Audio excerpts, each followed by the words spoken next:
Hello दोस्तों, स्वागत है हमारे यूट्यूब चैनल वेलकम आंसर में। आज के इस वीडियो में 8th ग्रेड अभ्यास पुस्तिका इसका मैंने एक अच्छी तरह से पीडीएफ बनाया। ये पीडीएफ जो है 2023-24 का न्यू बुक का पीडीएफ है। ठीक है, मैंने सेम टू सेम बुक से यहाँ पर नोट किया हूँ। क्लास 7 सामाजिक विज्ञान अध्याय 8 हमारा दिया है कि 18वीं शताब्दी में नए राजनीतिक गठन। ठीक है, प्रश्न एक में देखिए पूछा गया है, मैंने सेम टू सेम बुक से यहाँ पर नोट किया हूँ। ठीक है, प्रश्न एक में देखिए पूछा है कि 1748 से 1761 के बीच किस शासक ने उत्तरी भारत में 5 बार आक्रमण किया तथा लूटपाट मचाई। इसमें सही ठीक इसमें आपको टिक लगा देना है। ठीक है, अहमद शाह अब्दाली, इसी में आपको सिर्फ टिक लगा देना है। ठीक है, तो चलिए दोस्तों अब आगे बढ़ते हैं। यहाँ पे देख सकते हैं आपका 4 ऑप्शन दिया गया था। ठीक है, इसमें से पहला में आपको टिक लगा देना है। क्वेश्चन नंबर 2 में देखिए पूछा गया है कि मुगल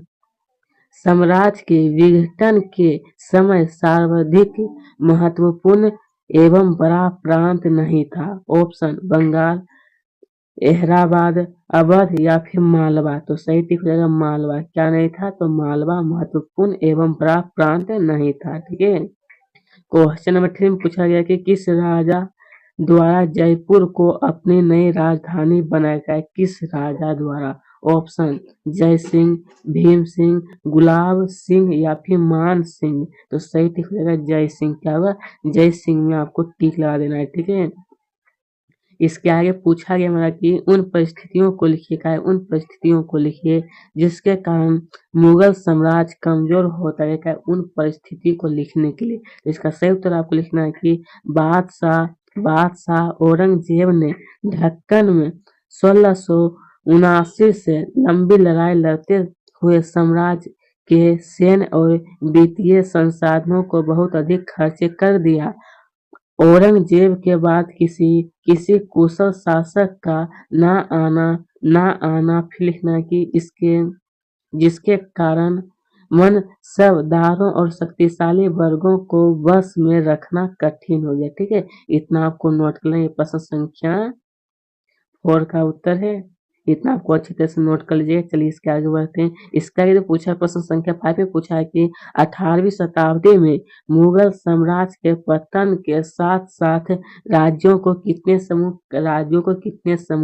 बन गए? का उनका आपको नाम लिखने के लिए तो इसका सही उत्तर आपको लिखना है कि 18वीं शताब्दी में मुगल साम्राज्य के पतन के साथ साथ राज्यों को 2 समूह बन गए। पहला था ईरानी, दूसरा तुरानी था। क्या था? ईरानी और तुरानी। ठीक है, ये 2 समूह में बट गया था। इसके आगे तो पूछा है कि 1739 में दिल्ली पर आक्रमण करने वाले शासक का क्या नाम था? क्या 1739 में दिल्ली पर आक्रमण करने वाले शासक का क्या नाम था और वह कहाँ का शासक था? आपको क्या है लिखने के लिए तो इसका सही उत्तर लिखना है कि 1739 में ईरान के शासक नादिर शाह ने दिल्ली पर आक्रमण किया। कहाँ पर? तो ईरान शासक नादिर शाह जो है वो दिल्ली पर आक्रमण किए थे। ठीक है, इसके आगे तो पूछा गया कि चौथ वे सरदेशमुखी से क्या अर्थ है? मतलब क्या है सरदेशमुखी का क्या अर्थ है? इसका सही उत्तर लिखना है कि गोठ वे सरदेशमुखी कर थे। क्या थे? तो कर थे। बस इतना आपको नोट कर लेना है। इसके आगे तो पूछा क्वेश्चन नंबर 8 में पूछा है कि मुगलों के विरुद्ध मराठों की सफलता का क्या कारण था? क्या है? मुगलों के विरुद्ध मराठों की सफलता का इसका सही उत्तर आपको लिखना है कि उनकी सफलता का रहस्य था कि वे मुगलों की किलाबंद इलाकों से थोड़ा सा देखिए गलती हो गया, टक्कर ना लेते हुए उनके पास से ऐसे मैदानी इलाकों में मुठभेड़ लेते जहां जहां रसद पाने और कुमक आने के रास्ते आसानी से रोके जा सकते थे। ठीक है, इतना आपको नोट कर लेना है। इसके आगे पूछा गया हमारा क्वेश्चन नंबर 9 में देखिए पूछा है कि 1737 ईस्वी के बाद मराठों का प्रभुत्व किन किन क्षेत्रों में फैला था? का किन किन क्षेत्रों में फैला था? तो इसका सही उत्तर लिखना है कि 1737 में दिल्ली पर धावा बोलने के बाद मराठा प्रभुत्व की सीमाएं तेजी से बढ़ी। फिर लिखना है कि वे उत्तर में राजस्थान और पंजाब,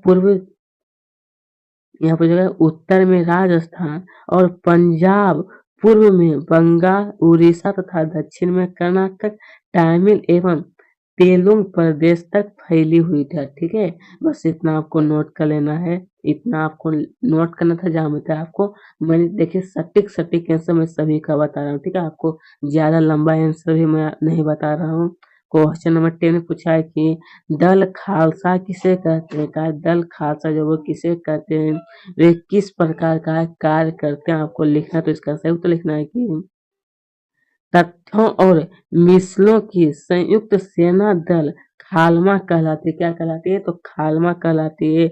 वह खालसा वे मारुति और दिवाली के पर्व पर अमृतसर में बैठकों में सामूहिक निर्णय लेते थे। क्या चीज लेते थे? तो सामूहिक निर्णय। बस इतना आपको नोट कर लेना है। इसके आगे पूछा है कि सिक्कों द्वारा स्थापित राखी व्यवस्था किसके संबंध में थी? है सिक्कों द्वारा स्थापित राखी व्यवस्था किसके संबंध में है, संबंधित थी? तो इसका सही उत्तर लिखना है कि सिक्कों की राखी व्यवस्था में किसानों से 20% कर रूप में लेकर बदले में उन्हें संरक्षण प्रदान किया जाता था। मतलब कि जनता लोग जो थे उनको बचाव के लिए 20% उनको जीएसटी दिया जाता था, इसको हिंदी में कहते हैं कर। ठीक है, क्वेश्चन नंबर 2 में देखिए पूछा गया हमारा कि देखिए इसका सही उत्तर क्वेश्चन नंबर 2 ने दिया कि मराठा प्रशासन व्यवस्था का संक्षेप में काय वर्णन के लिए किसके बारे में? तो